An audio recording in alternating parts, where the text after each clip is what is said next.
Okay, so we've been given this equation, which is, okay, x squared plus 8x.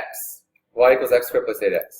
Okay, so y equals x squared plus 8x.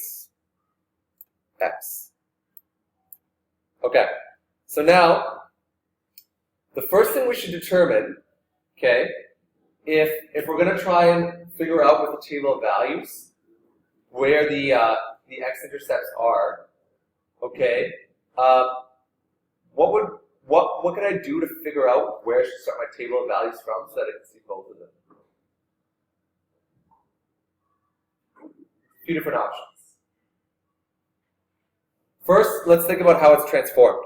Let's see if there's even r x-intercepts. The A is what? What's the A? 1, right? It's not, it's going to be smiley, right? Meaning it's not reflected, okay? It's also not made narrow or wider, right? Which is called stretched and compressed. We'll get into that later, okay? So it's not moved up or down, okay? Plus 8x, okay? And then C is 0. So right away, I know that the y-intercept is going to be what? 0, right? Because there's no C. Okay? What can I do to figure out where I should start my table of values from?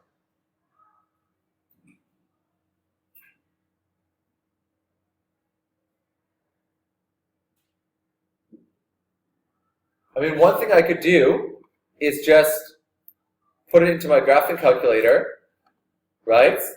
X squared plus 8x,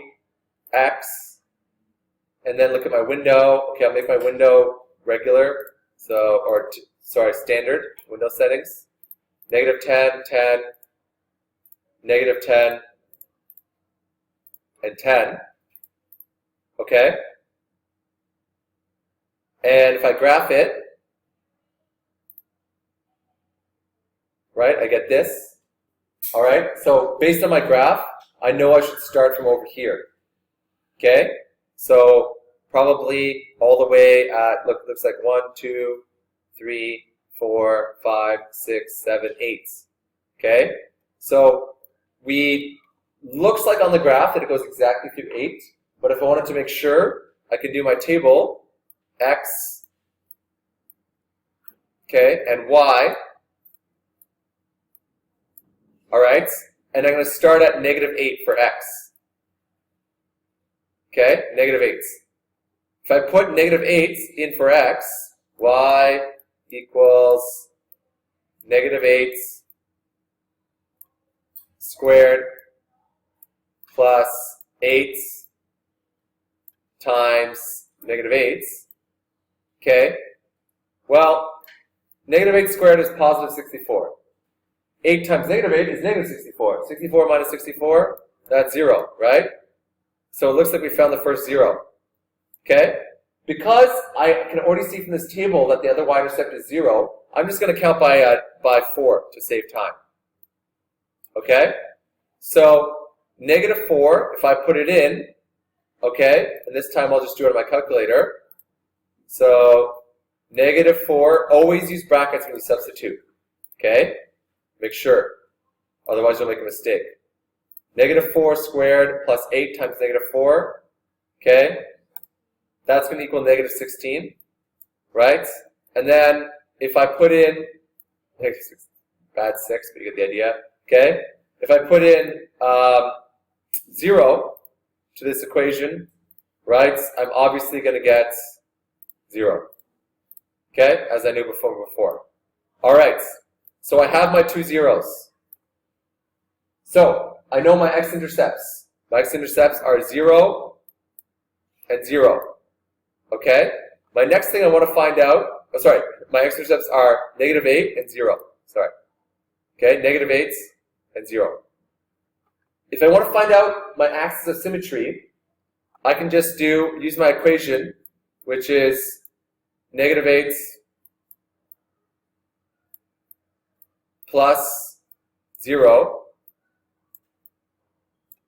divided by 2, which obviously will just equal -4. You probably could have just figured this out just by looking at this and seeing that -4 is the middle, but it's, for ones that are more difficult, I'm just showing you the process. So now I know the 2 zeros, I know the axis of symmetry is -4, and now I can take this -4, substitute it into the original equation, like I did here, and get -16, right? And I know that is now the a minimum, okay? So the vertex, therefore, has to be, hold on, move this up a little bit. The vertex is -4 and -16.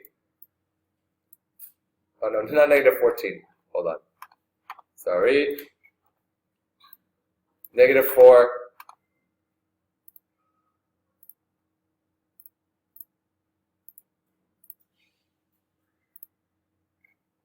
okay. I don't know why it keeps going to green, but whatever. -4, -16. Okay? So now I know x-intercepts, -8 and 0.